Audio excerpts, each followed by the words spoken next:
There's a version of you that never sleeps in, never skips training, never wastes time. There's a version of you who never fails. It is waiting for you. Genuinely ask yourself a question, you at home. If you had done those things for the last 2 years, you never skipped a training, you never wasted time, you never scrolled TikTok, you never sat aimlessly on the internet typing in garbage, never played video games, you never wasted time. You never skipped training, you were training every single day. You never slept in, you were never lazy. There's this version of you. Imagine the person you would be. Genuinely imagine what you would look like. Imagine where you would live. Imagine the car you would drive. Imagine how much your woman would respect you. Imagine the love you would see in her eyes when she looks at you with adoration like a king. Imagine your existence. That person is waiting for you, and the only thing that's stopping you from being that person is your monumental laziness. You can have it. The universe is very giving. It will give you anything you work for. I've never seen somebody try for something with all of their might and not get it. The only people who do not have the things they want are the people who do not try for them. I've never seen a person wake up and say, my only dedication in life is to solve a Rubik's Cube and fail. You are not stupid. You are not incompetent. You are lazy and arrogant. It's extremely important you understand that that person is waiting for you, and you are declining that version of yourself. In the multiverse, in the many different versions of the universe that exist, there is a version of you that does those exact things, and he is a greater person than you can even fathom. You can transform yourself into that guy. You can be a top G. That's exactly what I did. I knew who I was going to have to end up being before I became that person. My brother and I are not from rich families. We are not from advantaged beginnings, but I knew I had to be a big, strong, fighting billionaire. That's what I knew I had to be. Discipline is the key to success. If you cannot force yourself to do something you don't want to do, how are you ever going to put yourself through the suffering required for greatness? If you cannot force yourself to train when you do not want to train, if you cannot force yourself to work when you don't want to work, if you can't force yourself to not log into Pornhub or force yourself to eat right, how can you possibly ever become a monumentally successful person if you cannot control yourself long enough to do what must be done as opposed to what you feel like doing? The only people who get to live their lives based on how they feel are women and children.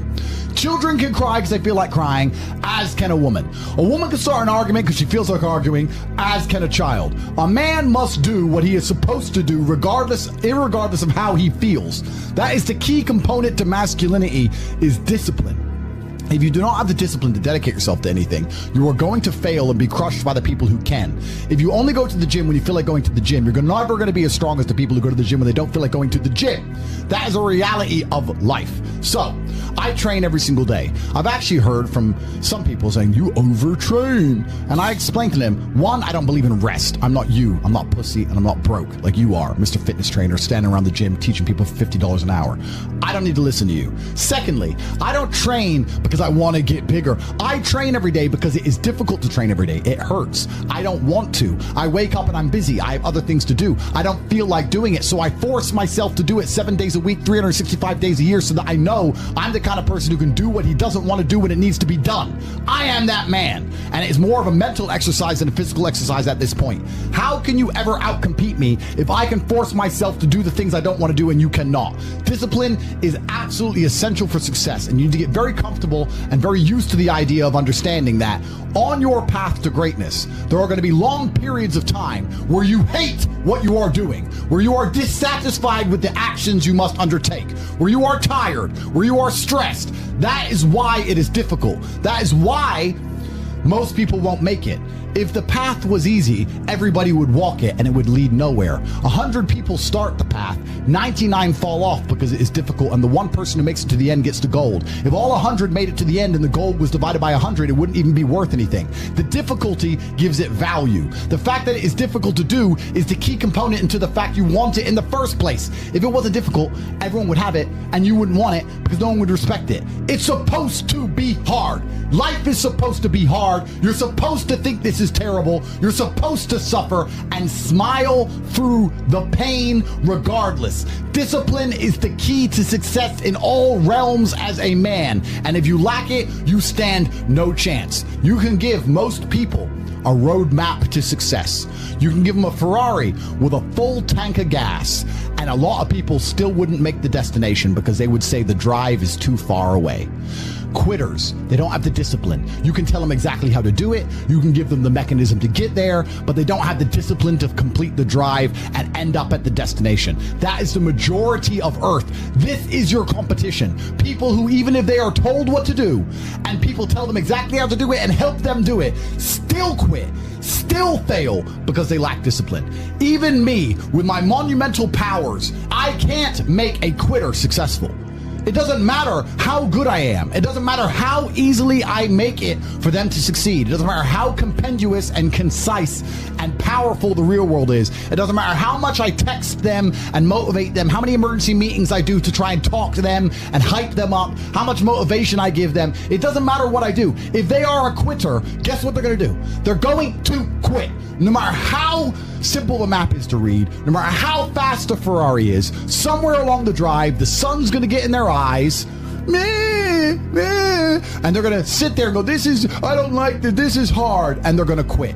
Quitters are the number one type of people that nobody can help. If you're a quitter, I can't help you, life can't help you, God himself cannot help a quitter. So if you lack discipline, you lack the very basic building block to any type of success which exists on the planet. By every single metric which can be measured with science, you are going to stay a loser and a failure. The key is to keep training. If you train hard every single day, you don't have to worry about a little bit of vitamin C. It's true. If you don't train and you don't smoke, you're still going to be a pussy. Yes. The answer is always hard work. As soon as you are granted life, you are guaranteed death. What you do in between is up to you. You are all conscious. That could end tomorrow, that could end in 100 years. But the time between the beginning of your consciousness and the end of it is completely up to you. Training is never the wrong decision. If you're in jail, you should train. If you are free, you should train. If you are rich, you should train. If you are poor, you should train. If you smoke, you should train. If you don't smoke, you should train. If you drink, you should train. If you don't drink, you should train. You cannot escape that hard work is always the correct decision. There is no time in any scenario when working hard is going to be the wrong answer. You should always try your very best in all things. I will smoke 10 cigars a day and beat the shit out of you because I train harder than you can possibly fathom. Pain is an extremely important part of the equation. Pain is the elixir of success. When people say this bad thing happened to me and I'm suffering, I say good. It is pain which is required. It's one of the elements in the chemical reaction. If a chemical reaction requires 5 particular distinct compounds and you have 4 and you're missing 1, it simply doesn't work. Pain for a man is one of the most important elements in becoming successful. Batman is Batman because they killed his parents. If they did not kill his parents, he would not be Batman. You're supposed to suffer.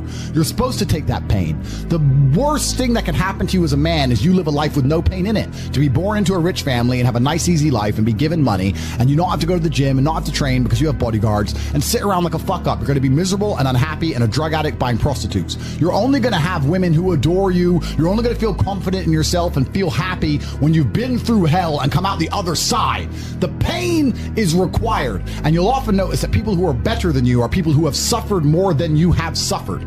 So the person who is waiting for you, he requires your motivation. It also requires huge amounts of pain. So when bad things happen to you, do not sit at home and lament. Do not feel sorry for yourself. Instead, look in the mirror and say, thank you, God, for giving me one of the ingredients that is needed for the chemical concoction that is going to turn me into a superhero. Because pain is an extremely important one. In fact, it's one of the most important ones for a man.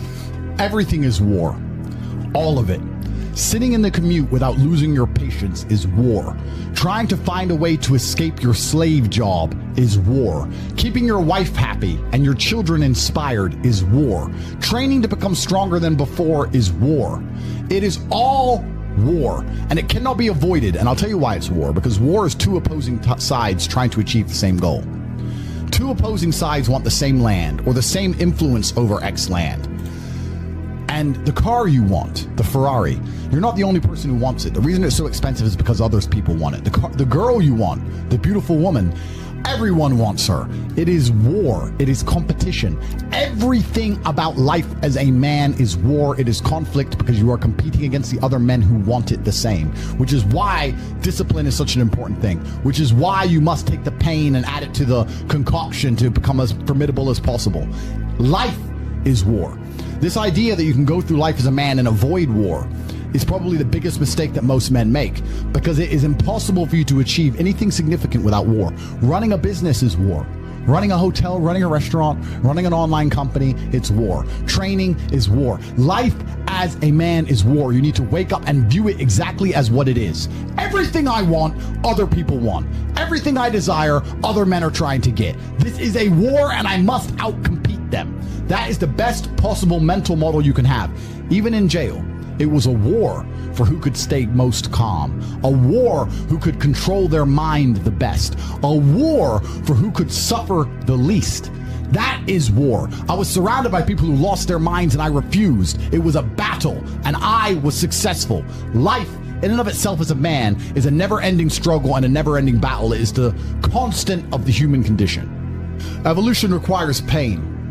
While others complain that they do not feel happy enough, I'm happy I'm struggling. I don't want to be happy. I want to be great. This is the beauty of life as a man. Do you understand? I don't care.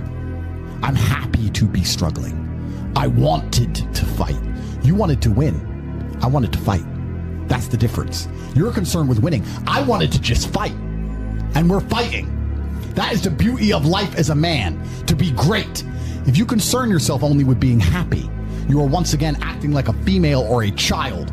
Happiness is fleeting. It doesn't even matter if you're concerned only with the hedonism of happiness. You're going to drink alcohol and go to parties and go to festivals and take drugs. I want to be happy. Who cares? I want to be great. I want to be great all of the time. And let me ask you a question as a man at home, genuinely, truthfully. Would you rather be a loser who's always smiling, a happy loser, or would you rather be a stressed winner? Because I'll tell you something about winners. Most of them are stressed. We are stressed. We're stressed. Putin is stressed. Genghis Khan was stressed when his messenger turned up after a 4-week ride with updates from the battlefront of Iran. I'm sure he was stressed by what he read. Even if it was very good, even if it all looked fantastic, he started to feel stressed. Okay, well now maybe I need to go to Iran. How long is it going to take me to get there? Maybe we need to send more horses. Maybe we need to colonize Iran. He felt stress because the beauty of life as a man is to be great. So you have to sit here and ask yourself, do you want to be a happy loser that's insignificant? Nobody knows you exist. Women don't respect you. Men don't respect you. Nobody cares if you live or die, but you get to smile all the time. Or do you want to be one of the most important people on the planet with a little bit of stress? I am brilliant because I've decided to be brilliant. And if I have to sacrifice happiness to be brilliant, then that's fine. You know what the great thing about it is? You know what's amazing what God gives, how the whole world becomes full circle? If you stop caring about being happy and you start caring instead about being great, guess what you end up being? Great. Along with great. And you know what? Yeah, happy. You end up happy if you forget about happiness and try to become great. You will never be successful if you're concerned about being happy, so forget about it. I like to consider myself a wise old man, and I'm trying my best to encourage and instigate a revolution amongst the youth where men take absolute self-accountability and they believe in themselves and they take responsibility for absolutely everything. As a man, you are most formidable if everything is your fault. If it rains outside and you get wet, that is still your fault. Can you control the rain? No. Could you have brought an umbrella? Yes. You need to blame yourself for all things, the good and the bad. And by doing this, you take absolute self-accountability, which allows you to build a mental model in which you will find solutions, 1. 2, avoid trouble, because you know that anything bad happens to you is your fault. And 3, be the most fearsome competitor possible, because we're living in a very competitive world nowadays amongst the elites. The people who understand that you're living inside of a fish tank are trying very hard to get out. And you have to make sure that you can outrun some of them if you want to escape. It's an age-old adage. If a bear is chasing a group of people, you do not have to be the fastest one. You just have to be faster than the slowest. The slowest person is going to die. So as long as you're ahead of the majority of people, you stand a very good chance of avoiding slavery. Being a powerful man isn't always about furious anger and instilling fear. As enemies attempt to attack your energy and lower your vibration, understand this: power is untouchable. Power may notice, but it doesn't care. Sometimes power is simply not giving a fuck. being a powerful man isn't always about furious anger and instilling fear, meaning sometimes it is. You need to retain the capability to instill fear with furious anger. A man who cannot do that is not a man. It is one of the cards you need to have in your deck.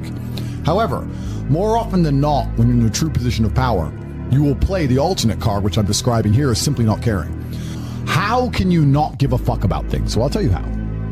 If you're filthy rich and you have a strong network of people around you who you trust, and you have a good family, and you have beautiful children, you have women who love you, and you have beautiful supercars, you live with your best friends in a compound, you have armed guards, and you're proud of yourself, and you're strong, and you train hard every day, and you're monumentally successful, and all of your dreams come true, and if you want something, you can instantly snap it up. You want a Pagani, you want a Bugatti, you want a $25 million apartment, anything you want, you buy. It's very easy to not give a shit about the opinions of people who don't have one fraction of your success. And what these people are trying to do is drag me, I'm using me as an example, but we can also use it for you. When you have true power, they're trying to drag you down. They're not trying to elevate themselves. They're trying to drag you down, which is a very different thing. Because it's amazing how God rewards those who are trying to build and create and elevate, and how it punishes those who are simply trying to destroy and be spiteful and negative. And these people are going to dedicate hours and hours and millions of hours of their life towards a certain cause to try and drag people down who they cannot affect because they're already too powerful and too large. And they're wasting their own human experience, and they're not progressing or advancing themselves in any way. They will stay brokies, and we will stay rich forever. So the lesson here is that you need to get to a position where ignoring people is a move in which you're guaranteed success. You can ignore people completely and they are benefiting you. And that comes from a position of power. And I think a lot of you at home right now, you may not be in our position, but if you're already working hard, you're already going to the gym, you're already training, you make sure that you're getting as much muscles as possible, as much money as possible, you're dedicated, you don't sleep in, you don't waste your time, you don't smoke weed, you don't play video games, you're focused on trying to become fantastic as a person. You can just ignore that girl. That girl who broke your heart or cheated on you, just ignore her. The most powerful move you can make is ignore her. Yeah, you could yell at her. Yeah, you could try and make her scared of you, blah, blah, right? That's not going to work. The powerful move is just to completely ignore her because you're on your ascent. She is likely on her descent. She likely has no intention of improving herself, no intention of becoming richer, no intention of becoming better looking. Time is against her. As she gets older, she's going to lose her looks. You're going to continue your ascent, and she's going to have to watch you for the rest of her life be the man that she could have been with that she's no longer good enough for. The best thing you can do is simply ignore her. That is the powerful move. And it's the same with also men. It's not even a gendered argument. There's men who want to be your friends right now, who wanted to be your friend, and they did something wrong to you. And if you're on the right path doing the right things, karma, God, the universe, whatever you want to call it, is going to teach them a lesson for simply failing to be a good person to you while they had the chance. But when you have a whole bunch of money, you take care of the people you love. And that's the masculine prerogative. And even my brother and I, anyone who's been loyal to us, who's on our team, we monumentally reward. And everyone who ever displayed cowardice or sold us out or made mistakes massively regrets it because they see how well we treat the people who are close to us. If you lack somewhere, excel somewhere else. Counter your weaknesses by honing other capabilities. If you're ugly, become filthy rich. If you're poor, be as strong as an ox. Life is unfair. The primary focus of your energies is to balance the books. And there's two different ways you could interpret that. You can, obviously, increase the attributes that you are lacking. If you have the ability to train, because a lot of people don't. Some people are born without arms and legs, but you, with 2 arms and 2 legs, are sitting at home jerking off to Pornhub, flabby and fat.